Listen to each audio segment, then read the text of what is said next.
ओम शांति। ओम शांति जी। ओम शांति।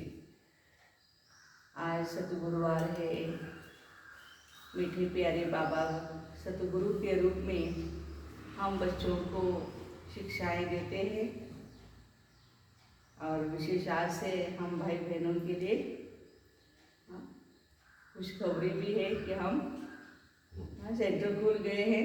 मीठे बाबा का परिवार फिर से संगठन के रूप में इकट्ठा हो रहा है।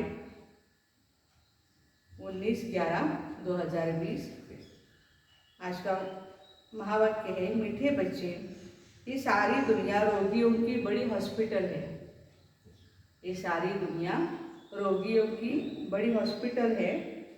बाबा आए हैं सारी दुनिया को निरोगी बनाने। हर एक को कोई ना कोई बीमारी अवश्य है। तो बाबा कहते मैं आया हूँ क्योंकि आज बाबा सुप्रीम सर्जन बने हैं। प्रश्न है, कौन सी स्मृति रहे तो कभी भी मुरझाइश व दुख की लहर नहीं आ सकती है? कौन सी स्मृति रहे तो मुरझाइश व दुख की लहर नहीं आ सकती है? उत्तर है, अभी हम इस पुरानी दुनिया, पुराने शरीर को छोड़ घर जाएंगे। पुरानी दुनिया, पुराने शरीर को छोड़ घर जाएंगे, फिर नई दुनिया में पुनर्जन्म लेंगे। हम अभी राजयोग सीख रहे हैं। राजाई में जाने के लिए, राजयोग राजाई में ले जाने के लिए है। बाबा हम बच्चों के लिए रूहानी राजस्थान स्थापन कर रहे हैं। ये स्मृति रहे तो भी दुख की लहर नहीं आ सकती है। रूहानी राजस्थान स्थापन कर रहे हैं, ये स्मृति रहे तो दुख की लहर नहीं आ सकती है। आज का गीत है, तुम ही हो माता पिता, तुम ही हो बंधु सखा, तुम ही हो। ओम शांति। गीत कोई तुम बच्चों के लिए नहीं है, नए नए समझाने के लिए है। नए नए जो बच्चे आते हैं उनको समझाने के लिए है। ऐसे भी नहीं कि यहाँ सब समझदार ही है। नहीं, बेसमझ को समझदार बनाया जाता है। बेसमझ को समझदार बनाया जाता है। बच्चे समझते हैं हम कितने बेसमझ बन गए थे, अब बाबा हमको समझदार बनाते हैं। जैसे स्कूल में पढ़कर बच्चे कितना समझदार बन जाते हैं, इसलिए तो पढ़ाई पढ़ी जाती है। अपनी बुद्धि की ऑलराउंड डेवलपमेंट हो जाती है। हर एक अपनी अपनी समझ से बैरिस्टर, इंजीनियर आदि बनते हैं। यह तो आत्मा को समझदार बनाना है। पढ़ती भी आत्मा है, किसके द्वारा? शरीर के द्वारा। परंतु बाहर में जो भी शिक्षा मिलती है वह है अल्पकाल के लिए, शरीर निर्वाह अर्थ भर। कोई कन्वर्ट भी करते हैं, हिंदुओं को क्रिश्चियन बना देते हैं, इसलिए थोड़ा सुख पाने के लिए पैसे देंगे या नौकरी देंगे या कोई फ्लैट देंगे, कोई ना कोई उनको बाबा कहते हैं देंगे, कुछ ना कुछ देंगे। तो लोग क्या करते हैं, चलो भाई अभी तो फायदा हो रहा है, इसलिए अपने धर्म को ही चेंज कर देते हैं। पैसे, नौकरी आदि सहज मिलने के लिए, आजीविका के लिए। अब तुम बच्चे जानते हो हमको पहले तो आत्माभिमानी बनना पड़े। यहाँ आए हैं तो आत्माभिमानी बनना पड़े। यह है मुख्य बात, क्योंकि यह है ही रोगियों की दुनिया। अभी तो कोरोना का समय चल रहा है। बाबा कहते कोई ना कोई बीमारी उछल खाएगी।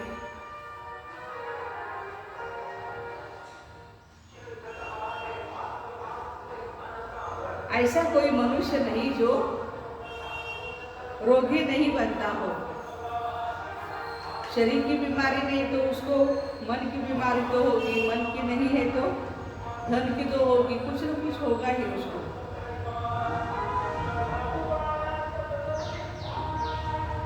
यह सारी दुनिया बड़े से बड़ा हॉस्पिटल है, जिसमें सब मनुष्य पतित रोगी है।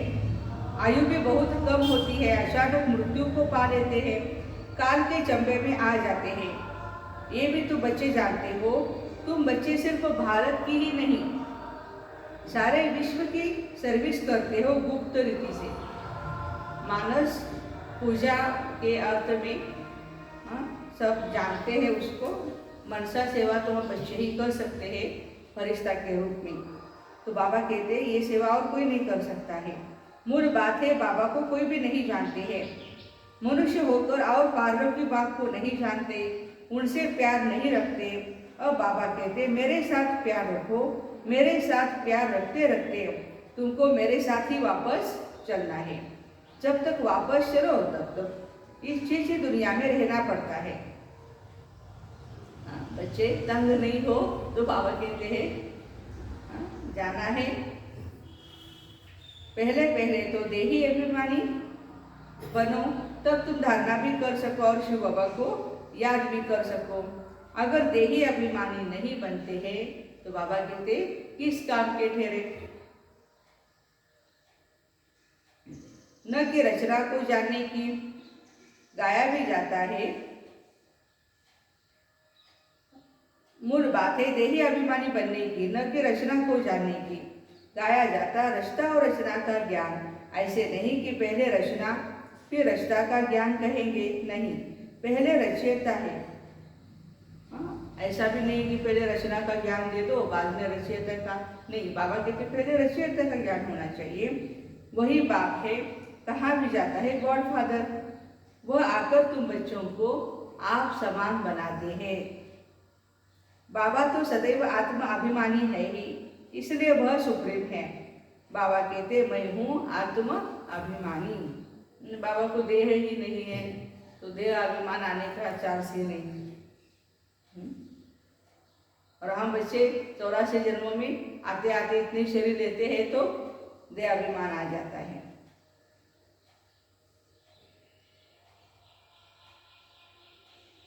जिसमें प्रवेश किया है उनको भी आत्मा अभिमानी बनाता हूँ ब्रह्मा बाबा को। इनमें प्रवेश करता हूँ इनको कन्वर्ट करने, क्योंकि यह भी देह अभिमानी थे। इनको भी कहता हूँ अपने को आत्मा समझ मुझे यथार्थ रीति याद करो। ऐसे बहुत मनुष्य हैं जो समझते हैं आत्मा अलग है, जीव अलग है। आत्मा देह से निकल जाती है तो दो चीजें हुई ना। बाबा समझाते हैं बच्चे तुम हो आत्मा। आत्मा ही पुनर्जन्म लेती है, आत्मा ही शरीर लेकर पार्ट बजाती है। बाबा बार बार समझाते हैं अपने को आत्मा बिंदी समझो। इसमें बड़ी मेहनत चाहिए। जैसे स्टूडेंट पढ़ने के लिए एकांत में बगीचे में जाकर बैठते हैं ना, पादरी लोग भी घूमने जाते हैं तो एकदम शांत रहते हैं। सुबह सुबह मॉर्निंग वॉक करते हैं। बाबा कहते शांति से करना चाहिए। हाँ, भले 2-4 लोग आप जा रहे हो फ्रेंड्स, लेकिन आपस में बातें करते करते इधर उधर की बातें, व्यर्थ की बातें, कुछ भी नहीं करना है, बस शांति से चलते रहना है, तभी वो एक्सरसाइज हो जाएगी। वह कोई आत्माभिमानी नहीं रहते हैं, क्राइस्ट की याद में रहते हैं। घर में रहकर भी याद तो कर सकते हैं, परंतु खास एकांत में जाते हैं। क्राइस्ट को याद करने और कोई तरफ देखते भी नहीं।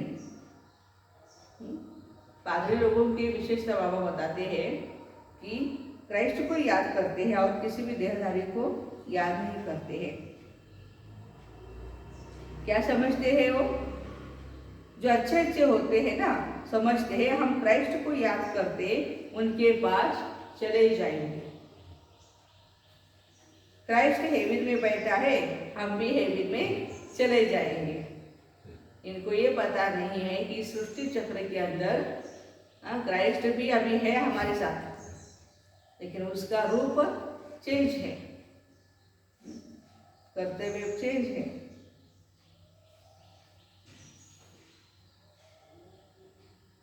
सब क्रिश्चियन उस एक के बच्चे ठहरे ना, उनमें कुछ ज्ञान ठीक है, क्योंकि क्राइस्ट की आत्मा तो ऊपर गई ही नहीं है। क्राइस्ट नाम तो शरीर का है जिसको फांसी पर चढ़ाया। क्राइस्ट नाम उसका है जिसको फांसी पर चढ़ाया, लेकिन उसके अंदर की जो आत्मा है वो तो अलग थी।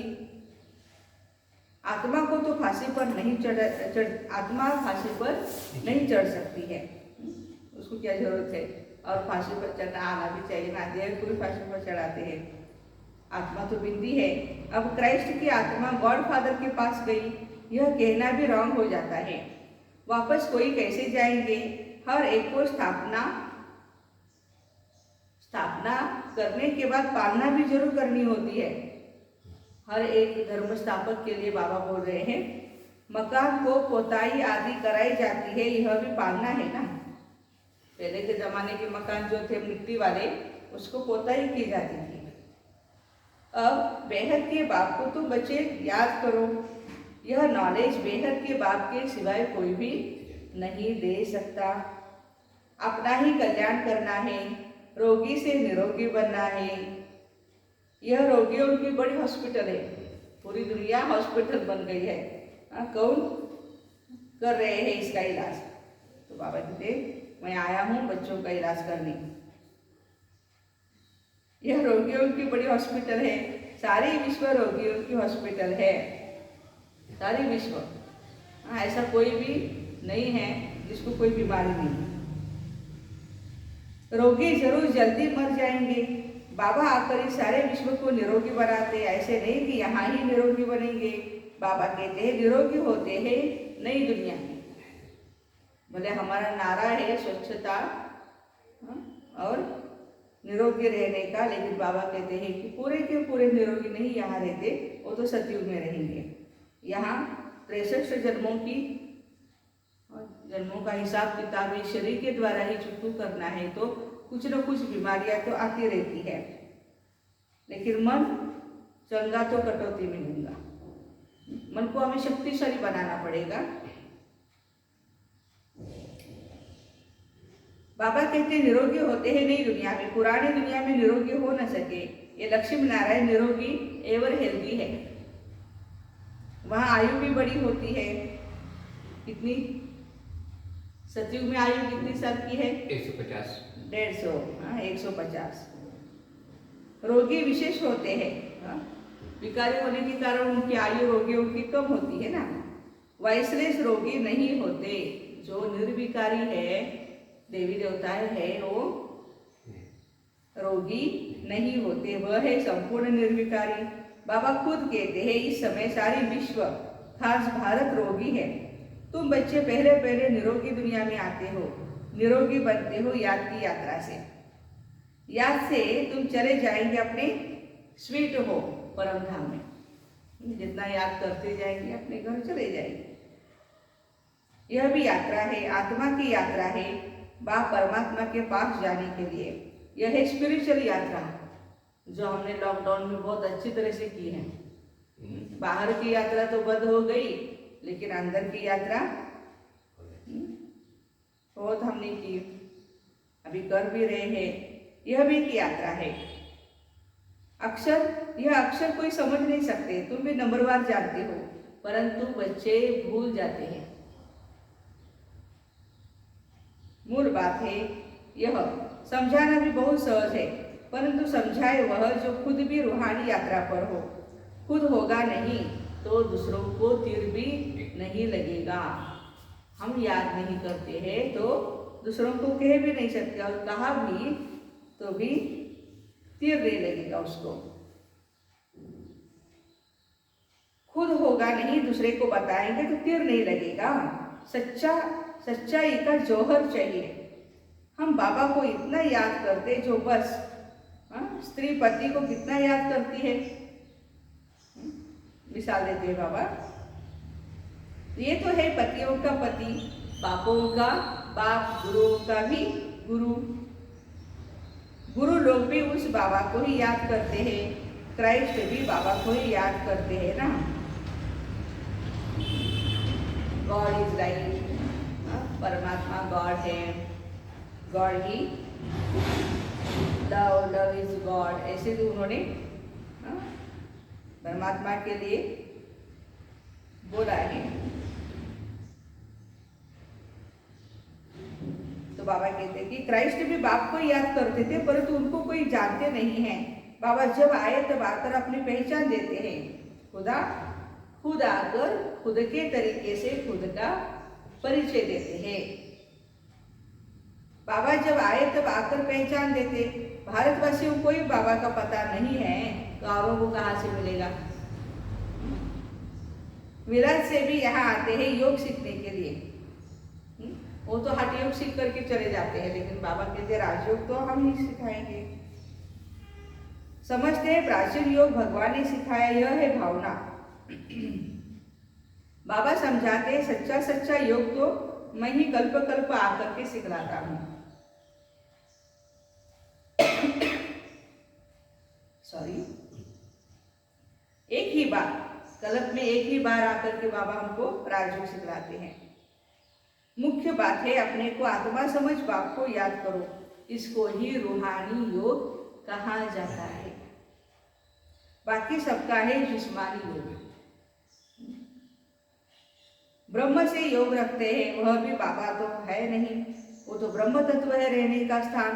तो राइट एक ही बाप है, इसलिए बाप को सत्य कहा जाता है। Truth, God is truth. ये भी भारतवासियों को पता नहीं है बाप भी सत्य कैसे है। वही सचखंड की स्थापना भी कर रहे हैं। सचखंड और झूठखंड, तुम जब सचखंड में रहते हो तो वहां रावण राज्य ही नहीं होता। आधा कल्प के बाद रावण राज्य झूठखंड शुरू हो जाता है, द्वापर युग के बाद। सचखंड पूरा सतयुग और त्रेता युग को कहेंगे ना, फिर झूठखंड पूरा कलयुग का अंत है। अभी तुम संगम पर बैठे हो, न इधर के न उधर के। तुम ट्रैवल कर रहे हो, आत्मा हमारी जर्नी कर रही है ट्रैवल ऊपर,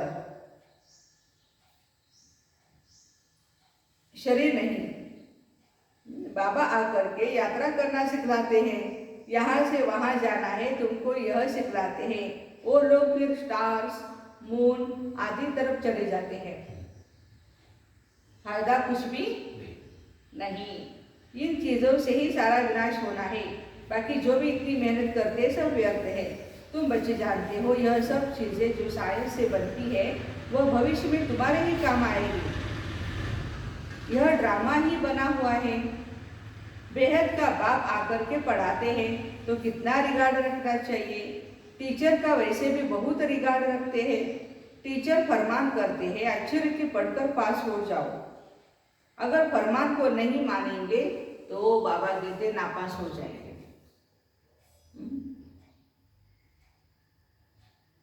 बाप भी कहते बच्चे मैं तुमको पढ़ाता हूँ विश्व का मालिक बनाने के लिए। यह लक्ष्मी नारायण मालिक है ना, भर प्रजा भी मालिक है, परंतु दर्जे तो बहुत होते हैं। भारतवासी भी सब कहते हैं हम मालिक हैं। गरीब भी भारत का मालिक अपने को समझेगा, परंतु राजा और उनमें तो फर्क ही रहेगा ना। भले आप कहेंगे कि हमें कोई बंदर नहीं है, हम भी राजा है, लेकिन राजा अलग चीज है और प्रजा भी अलग चीज है। नॉलेज से मर्तबे का फर्क हो जाता है। नॉलेज में भी होशियारी चाहिए। ज्ञान सुनाने के लिए, धारण करने के लिए बाबा कहते होशियारी चाहिए। पवित्रता भी जरूर है तो हेल्थ वेल्थ भी चाहिए। स्वर्ग में सब है ना, हेल्थ वेल्थ एंड हैप्पीनेस। और यहाँ no health no wealth no happiness. बाबा एम ऑब्जेक्ट समझाते हैं। दुनिया में और कोई की बुद्धि में यह बातें नहीं है। एम ऑब्जेक्ट होगी नहीं, तुम फट से कहेंगे हम यह लक्ष्मी नारायण बनते हैं, हमारा लक्ष्य है यहाँ। सारे विश्व में हमारी राजधानी होगी। यह तो अभी पंचायती राज्य है, 5 साल का पंचायती राज्य। पहले थे डबल ताजधारी, फिर एक ताज, सिंगल ताज, और अभी नो ताज, कोई ताज नहीं है, ना डबल ना सिंगल। अभी बाबा कहते मैं तुमको राजाओं का राजा डबल सिर ताज बनाता हूँ, वह है अल्पकाल के लिए। यह है 21 जन्मों की बात। पहली मुख्य बात है पावन बनने की। बुलाते भी है बाबा आकर के पति से पावन बनाओ, ऐसे नहीं कहते राजा बनाओ। अभी तुम बच्चों का बेहद का संन्यास है, इस दुनिया से चले जाएंगे।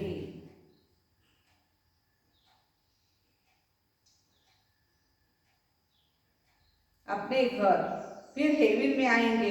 अंदर में एक खुशी रहनी चाहिए, जबकि समझते हैं हम घर जाएंगे, अपने परम धाम में जाएंगे, फिर राजाई में आएंगे, फिर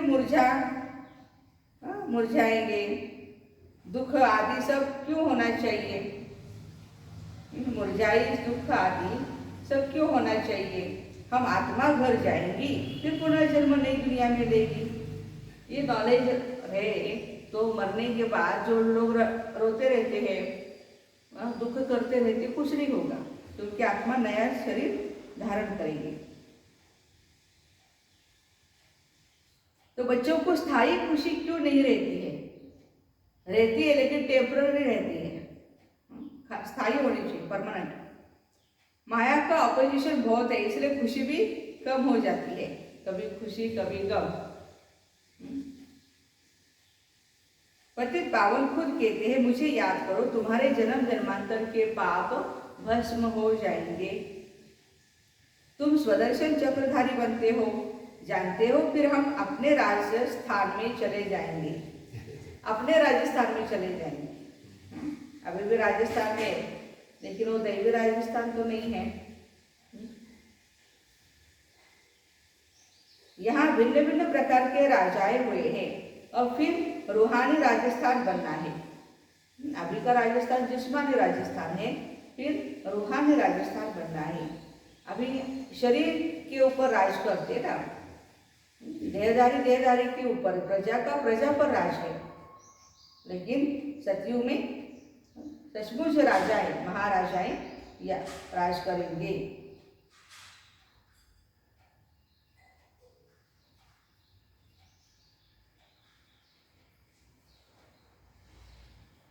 स्वर्ग के मालिक बन जाएंगे। क्रिश्चियन लोग हेवन का अर्थ नहीं समझते, वह मुक्ति धाम को ही हेवन कहते हैं, परम धाम को ही। जैसे हमारे हिंदू धर्म में भी कहते हैं ऊपर स्वर्ग है, तो बाबा कहते ऐसी बात नहीं है, वो तो है शांति धाम रहने का। अभी तुम पुरुषार्थ करते हो पैराडाइज में जाने के लिए।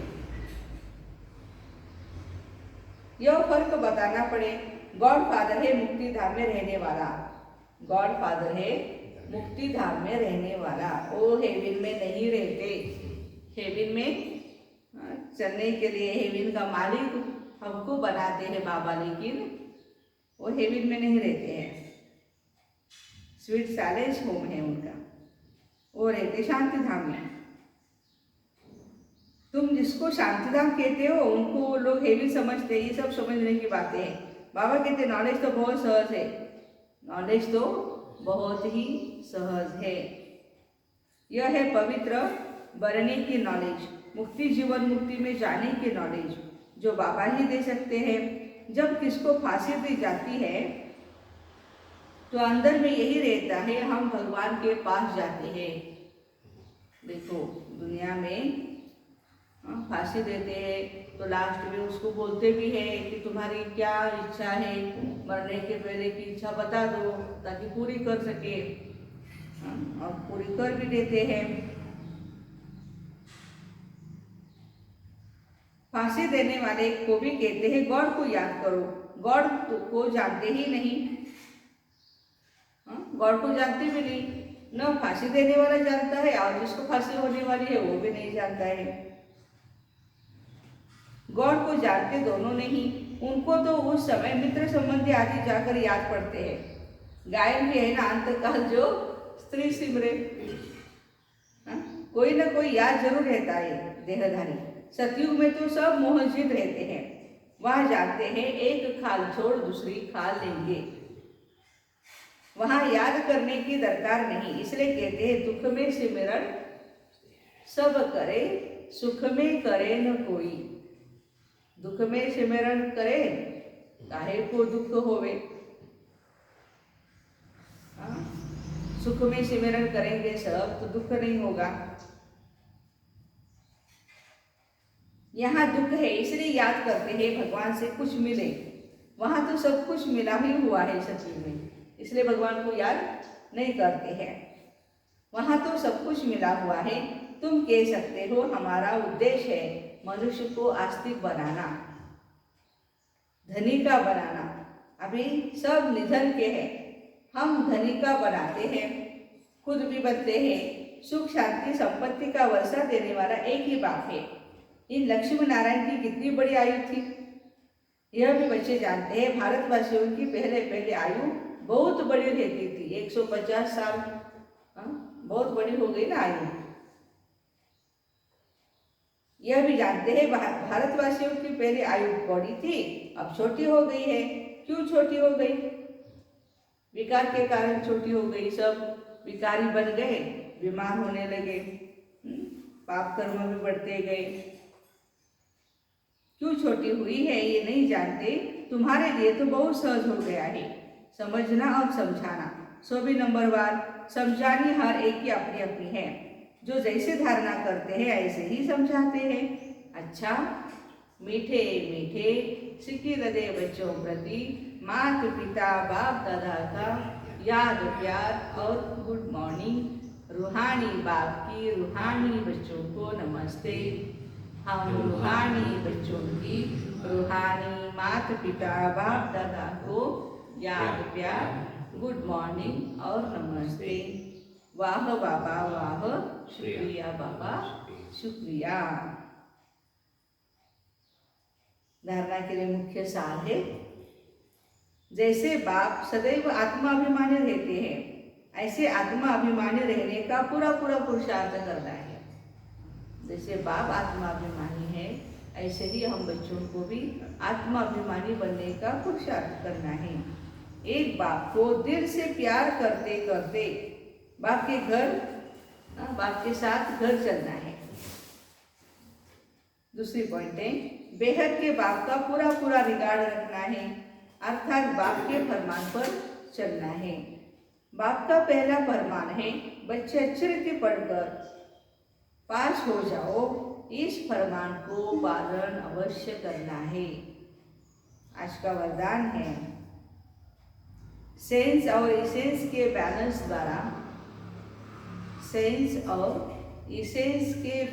द्वारा अपनेपन को स्वाहा